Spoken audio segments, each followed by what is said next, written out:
ಈಗ ಒಂದು breaking news ಬರ್ತಾ ಇದೆ, ಅದೇನು ಅಂತ ನೋಡೋಣ ಬನ್ನಿ.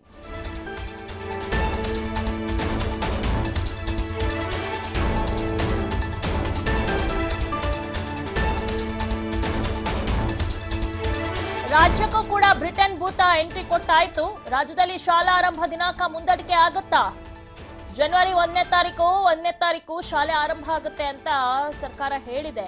ಈಗ ಬ್ರಿಟನ್ ಭೂತನ ಬರ್ಸ್ಕೊಂಡಿರೋ ಕಾರಣ ನೆಕ್ಸ್ಟ್ ಆ ಬ್ರಿಟನ್ ಭೂತದಿಂದ ಮಕ್ಕಳಿಗೆ ತೊಂದರೆ ಆಗಬಾರ್ದು, ಮಕ್ಕಳನ್ನ ಶಾಲೆಗೆ ಕಳುಹಿಸುತ್ತಾರ ಪೋಷಕರು. ಯಾಕಂದ್ರೆ ಸರ್ಕಾರ ಬಿಡಿ ತುಂಬಾ ಬೇಜವಾಬ್ದಾರಿ. ಅಕಸ್ಮಾತ್ ಈ ಬ್ರಿಟನ್ ವೈರಸ್ ಇರ್ಲಿಲ್ಲ ಅಂದಿದ್ರೆ ಇಷ್ಟೊತ್ತಲ್ಲಿ ಪ್ರಾರಂಭನೆ ಮಾಡ್ಬಿಡ್ತಾ ಇದ್ರೇನೋ. ಆದ್ರೆ ಈ ಬ್ರಿಟನ್ ವೈರಸ್ ಯಾವ ರೀತಿ ಸ್ವರೂಪವನ್ನ ತಾಳುತ್ತೆ ಅನ್ನೋದು ಇನ್ನು ಹೆಚ್ಚಾಗಿ ಯಾವ ತಜ್ಞನಿಗೂ ಕೂಡ ಗೊತ್ತಿಲ್ಲ. ಈ ನಿಟ್ಟಿನಲ್ಲಿ ಪರಿಸ್ಥಿತಿ ಈಗಿರುವಾಗ ನಿಜಕ್ಕೂ ಶಾಲೆಗೆ ಕಳಿಸ್ತಾರಾ ಪೋಷಕರು? ಇದ್ರ ಬಗ್ಗೆ ಶಾಲಾ ಆರಂಭ ದಿನಾಂಕವನ್ನೇನಾದ್ರೂ ಸರ್ಕಾರ ಮುಂದೂಡಿಕೆ ಮಾಡುತ್ತಾ? ಇದ್ರ ಬಗ್ಗೆ ಮುಂದಿನ ದಿನಗಳಲ್ಲಿ ಯಡಿಯೂರಪ್ಪ ಅವರು ನಿರ್ಧಾರವನ್ನ ತೆಗೆದುಕೊಳ್ಬೇಕಾಗತ್ತೆ. ಇನ್ನು ಒಂದು ವಾರ ಸಮಯ ಇದೆ. ಆ ಒಂದು ವಾರದಲ್ಲಿ ಒಂದು ನಿರ್ಧಾರವನ್ನ ಸರ್ಕಾರ ತಿಳಿಸಲೇಬೇಕಾಗಿದೆ.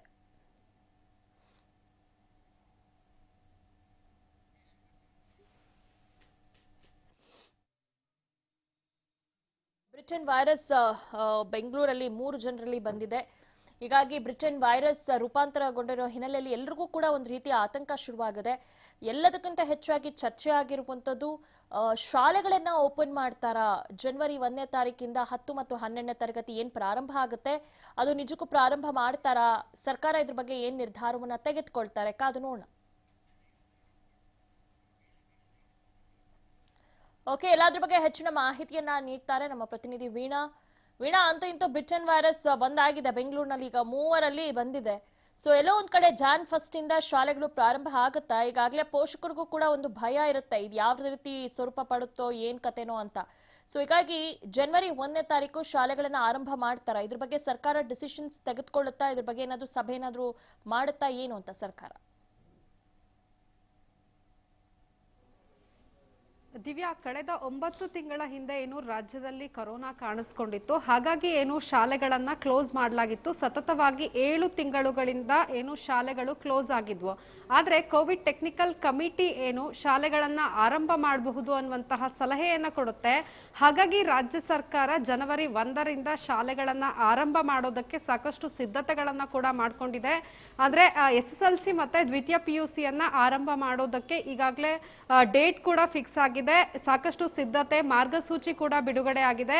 ನಿನ್ನೆ ಕೂಡ ಏನು ಶಿಕ್ಷಣ ಸಚಿವರು ಏನು ಜಿಲ್ಲಾ ಉಸ್ತುವಾರಿ ಸಚಿವರಿಗೆ ಹಾಗೆ ಶಾಸಕರುಗಳಿಗೆ ಪತ್ರವನ್ನ ಬರೆದು ಸಮನ್ವಯ, ಅಂದ್ರೆ ಎಲ್ಲಾ ಇಲಾಖೆಗಳ ಸಮನ್ವಯ ಅಗತ್ಯ. ಸೊ ಹಾಗಾಗಿ ಸಹಕಾರ ಮತ್ತೆ ಮಾರ್ಗದರ್ಶನವನ್ನ ನೀಡಬೇಕು. ಅಂದ್ರೆ ವಿದ್ಯಾರ್ಥಿಗಳ ಶೈಕ್ಷಣಿಕ ಹಿತದೃಷ್ಟಿಯಿಂದ ಮುಂದಿನ ತರಗತಿಗೆ ಸಹಾಯವಾಗುವ ದೃಷ್ಟಿಯಿಂದ 10, 12ನೇ ತರಗತಿಯನ್ನ ಆರಂಭ ಮಾಡ್ತಾ ಇದೀವಿ. ಆ ಬಳಿಕ ಮುಂದಿನ ತರಗತಿಗಳ ಆರಂಭದ ಬಗ್ಗೆ ಚಿಂತನೆಯನ್ನ ಮಾಡ್ತೀವಿ ಅನ್ನುವಂಥದ್ದನ್ನ ಹೇಳಿದ್ರು. ಆದ್ರೆ ಸದ್ಯ ಏನು ರಾಜ್ಯದಲ್ಲಿ ಬ್ರಿಟನ್ ರೂಪಾಂತರ ಕೊರೋನಾ ಕಾಣಿಸ್ಕೊಂಡಿದೆ. ಹಾಗಾಗಿ ಏನಾದ್ರೂ ರಾಜ್ಯದಲ್ಲಿ ಶಾಲೆಗಳ ಆರಂಭ ಮುಂದೂಡಿಕೆಯಾಗುತ್ತಾ ಅನ್ನುವಂಥದ್ದು ಪ್ರಮುಖ ಪ್ರಶ್ನೆ. ಯಾಕಂದ್ರೆ ಕಳೆದ 2 ದಿನಗಳ ಹಿಂದೆ ಆರೋಗ್ಯ ಸಚಿವರಾದಂತಹ ಕೆ ಸುಧಾಕರ್ ಅವರು ಹೇಳಿದ್ರು, ಅಂದ್ರೆ 1 ಅಥವಾ 2 ಬ್ರಿಟನ್ ರೂಪಾಂತರ ಕೊರೋನಾ ವೈರಸ್ ಕಾಣಿಸ್ಕೊಂಡಂತಹ ಸಂದರ್ಭದಲ್ಲಿ ಶಾಲೆಗಳ ಆರಂಭಕ್ಕೆ ಯಾವುದೇ ರೀತಿಯಾದಂತಹ ಸಮಸ್ಯೆ ಆಗೋದಿಲ್ಲ. ಆದ್ರೆ ಅದಕ್ಕಿಂತ ಏನಾದ್ರೂ ಹೆಚ್ಚಿಗೆ ರೂಪಾಂತರ ವೈರಸ್ಗಳು ಈ ಒಂದು ರಾಜ್ಯದಲ್ಲಿ ಕಾಣಿಸ್ಕೊಂಡ್ರೆ ಶಾಲೆಯ ಆರಂಭದ ಬಗ್ಗೆ ಮತ್ತೊಮ್ಮೆ ಚರ್ಚೆಯನ್ನ ಮಾಡ್ತೀವಿ ಅನ್ನುವಂಥದ್ದನ್ನ ಸ್ಪಷ್ಟಪಡಿಸಿದ್ರು. ಹಾಗಾಗಿ ಈಗ ಏನು 3 ಸೋಂಕು ಇರುವಂತದ್ದು ದೃಢ ಆಗಿದೆ. ಹಾಗಾಗಿ ರಾಜ್ಯದಲ್ಲಿ ಶಾಲೆಯ ಆರಂಭದ ದಿನಾಂಕ ಮತ್ತೆ ಮುಂದೂಡಿಕೆಯಾಗುತ್ತಾ ಅನ್ನುವಂಥದ್ದು ಸದ್ಯದ ಪ್ರಶ್ನೆ ಆಗಿದೆ. ಹಾಗೇನಾದ್ರೂ ಮುಂದೂಡಿಕೆ ಆಗದೆ ಸರ್ಕಾರ ಶಾಲೆಗಳನ್ನ ಆರಂಭ ಮಾಡಿದಂತಹ ಸಂದರ್ಭದಲ್ಲಿ ಪೋಷಕರು ನಿಜವಾಗಿಯೂ ಮಕ್ಕಳನ್ನ ಶಾಲೆಗೆ ಕಳಿಸ್ತಾರ ಅನ್ನುವಂಥದ್ದು ಪ್ರಮುಖ ಪ್ರಶ್ನೆ. ಯಾಕಂದ್ರೆ ಕಳೆದ 2 ದಿನಗಳಿಂದ ಶಿಕ್ಷಣ ಇಲಾಖೆ ಸಾಕಷ್ಟು ಸಿದ್ಧತೆಗಳನ್ನ ಮಾಡ್ಕೊಳ್ತಾ ಇತ್ತು. ಜೊತೆಗೆ ಶಾಲೆಗಳಲ್ಲೂ ಕೂಡ ಸ್ಯಾನಿಟೈಸೇಷನ್ ಆಗ್ತಾ ಇತ್ತು. ಆ ಸಂದರ್ಭದಲ್ಲಿಯೇ ಪೋಷಕರು ವಿರೋಧವನ್ನ ವ್ಯಕ್ತಪಡಿಸಿದ್ರು. ಯಾಕಂದ್ರೆ ಒಂದ್ ಕಡೆ ಮೊದಲ ಬಾರಿ ಕಾಣಿಸಿಕೊಂಡಂತಹ ಸೋಂಕಿನ ಪ್ರಮಾಣ ಇಳಿಕೆ ಆಗ್ತಾ ಇತ್ತು. ಹಾಗಾಗಿ ನಾವೆಲ್ಲರೂ ಕೂಡ ಶಾಲೆಗೆ ಮಕ್ಕಳನ್ನ ಮಕ್ಕಳನ್ನ ಕಳಿಸೋದಕ್ಕೆ ತಯಾರಾಗಿದ್ವಿ. ಆದ್ರೆ ಈಗ ಏನು ಎರಡನೇ ಅಲೆ ಆರಂಭ ಆಗಿದೆ, ಜೊತೆಗೆ ಬ್ರಿಟನ್ ರೂಪಾಂತರ ಕರೋನಾ ಕಾಣಿಸ್ಕೊಂಡಿದೆ. ಸೊ ಹಾಗಾಗಿ ನಾವು ಮಕ್ಕಳನ್ನ ಕಳಿಸೋದಿಲ್ಲ ಅನ್ನುವಂಥದ್ದು ಪೋಷಕರ ವಾದ ಆಗಿದೆ. ಆದ್ರೆ ಇನ್ನೂವರೆಗೂ ಭಾರತದಲ್ಲಿ ಈ ಒಂದು ಸೋಂಕು ಇರುವಂತದ್ದು ದೃಢ ಆಗಿರ್ಲಿಲ್ಲ. ಆದ್ರೆ ಇವತ್ತು ಕೇಂದ್ರ ಆರೋಗ್ಯ ಇಲಾಖೆ ನೀಡಿರುವಂತಹ ಮಾಹಿತಿ ಪ್ರಕಾರ ಬೆಂಗಳೂರಿನಲ್ಲಿ 3, ಪುಣೆಯಲ್ಲಿ 1 ಹಾಗೆ ಹೈದರಾಬಾದ್ ನಲ್ಲಿ 2 ಕಾಣಿಸ್ಕೊಂಡಿದೆ. ಹಾಗಾಗಿ ಈ ಸಂದರ್ಭದಲ್ಲಿ ಪೋಷಕರು ಮಕ್ಕಳನ್ನ ಶಾಲೆಗೆ ಕಳಿಸ್ತಾರಾ ಅನ್ನುವಂಥದ್ದು ಪ್ರಮುಖ ಪ್ರಶ್ನೆ ಆಗುತ್ತೆ. ಜೊತೆಗೆ 3 ಸೋಂಕು ಬೆಂಗಳೂರಿನಲ್ಲಿ ದೃಢಪಟ್ಟಿರುವಂತಹ ಹಿನ್ನೆಲೆಯಲ್ಲಿ ಮತ್ತೆ ಇವತ್ತು ಆರೋಗ್ಯ ಸಚಿವರು ಮತ್ತೆ ಶಿಕ್ಷಣ ಸಚಿವರು ಸಭೆ ನಡೆಸುವಂತಹ ಚಾನ್ಸಸ್ ಹೆಚ್ಚಿದೆ. ಯಾಕಂದ್ರೆ ಶಾಲೆ ಆರಂಭಕ್ಕೆ ಇನ್ನೇನು 2 ದಿನ ಮಾತ್ರ ಬಾಕಿ ಇರುವಂತಹ ಹಿನ್ನೆಲೆಯಲ್ಲಿ ಆತುರವಾಗಿ ಸರ್ಕಾರ ಏನಾದ್ರೂ ಶಾಲೆಗಳನ್ನ ಆರಂಭ ಮಾಡಿದ್ರೆ ಸೊ ಇನ್ನೂ ಕೂಡ ಸೋಂಕು ಸ್ಪ್ರೆಡ್ ಆಗುವಂತಹ ಚಾನ್ಸಸ್ ಹೆಚ್ಚಿದೆ. ಹಾಗಾಗಿ ಇವತ್ತು ಸಭೆ ನಡೆಯುವಂತಹ ಚಾನ್ಸಸ್ ಹೆಚ್ಚಿದೆ. ಸಭೆಯ ಬಳಿಕ ಅಂತಿಮವಾದಂತಹ ನಿರ್ಧಾರ ಹೊರಬೀಳುತ್ತೆ. ಆದ್ರೆ ಸದ್ಯದ ಮಾಹಿತಿಯ ಪ್ರಕಾರ ದಿನಾಂಕದಲ್ಲಿ ಯಾವುದೇ ಬದಲಾವಣೆ ಇಲ್ಲ. ಆದ್ರೆ ಬಹುತೇಕ ಬದಲಾವಣೆ ಆಗುವಂತಹ ಚಾನ್ಸಸ್ ಹೆಚ್ಚಿದೆ. ದಿವ್ಯಾ, ಓಕೆ, ಈಗ ನಿಜಕ್ಕೂ ಈ ವಿಚಾರದಲ್ಲಿ ಈಗ ಡಿಸಿಷನ್ ಅನ್ನ ತೆಗೆದುಕೊಳ್ಳಬೇಕಾಗತ್ತೆ ವೀಣಾ. ಯಾಕಂದ್ರೆ ಈ ಬ್ರಿಟನ್ ರೂಪಾಂತರಿ ವೈರಸ್ ಯಾವ ರೀತಿ ಸ್ವರೂಪ ಪಡೆಯುತ್ತೆ ಅನ್ನೋದು ಯಾರಿಗೂ ಕೂಡ ಗೊತ್ತಿಲ್ಲ. ಈಗ ಬಂದಿರುವಂತ 33,000 ಜನರ ಬ್ರಿಟನ್ ಇಂದ ಏನ್ ಬಂದಿದ್ದಾರೆ ಅದರಲ್ಲಿ 114 ಜನರಲ್ಲಿ ಈಗ ಪಾಸಿಟಿವ್ ಬಂದಿರೋ ಕಾರಣ ಎಲ್ಲವೂ ಕೂಡ ಬ್ರಿಟನ್ ವೈರಸ್ ಅಂತಾನೆ ಹೇಳಕ್ಕಾಗಲ್ಲ ಅಲ್ವಾ ಈಗ. ಯಾಕಂದ್ರೆ ಈಗ ಇಬ್ಬರಲ್ಲಿ ಮಾತ್ರ ಪತ್ತೆ ಆಗಿರುವಂತದ್ದು. ಸೊ ಎಲ್ಲೋ ಒಂದ್ ಕಡೆ ಬ್ರಿಟನ್ ವೈರಸ್ ಮೇನ್ ಅಂದ್ರೆ ಬೇಗ ಹರಡುತ್ತೆ ಅಂತ. ಸೊ ಈ ರೀತಿ ಪರಿಸ್ಥಿತಿಗಳನ್ನ ಗಮನಿಸಿದಾಗ ಸರ್ಕಾರ ಯಾವ ರೀತಿ ಡಿಸಿಷನ್ಸ್ ಅನ್ನ ತೆಗೆದುಕೊಳ್ಳುತ್ತೆ ಅನ್ನೋದು ಬಹಳ ಮುಖ್ಯ ಆಗುತ್ತೆ ಅಲ್ವಾ? ನಿಜ ದಿವ್ಯಾ, ಯಾಕಂದ್ರೆ ಕೇಂದ್ರ ಆರೋಗ್ಯ ಇಲಾಖೆ ನೀಡಿರುವಂತಹ ಮಾಹಿತಿ ಪ್ರಕಾರ ನವೆಂಬರ್ 23ರಿಂದ ಡಿಸೆಂಬರ್ 25ರವರೆಗೆ ಭಾರತಕ್ಕೆ 33,000ಕ್ಕೂ ಅಧಿಕ ಮಂದಿ UK ಇಂದ ರಿಟರ್ನ್ ಆಗಿದ್ದಾರೆ. ಜೊತೆಗೆ ನಾವು ಗಮನಿಸಬಹುದು ಅದರಲ್ಲಿ 114 ಮಂದಿಗೆ ಪಾಸಿಟಿವ್ ಬಂದಿದೆ.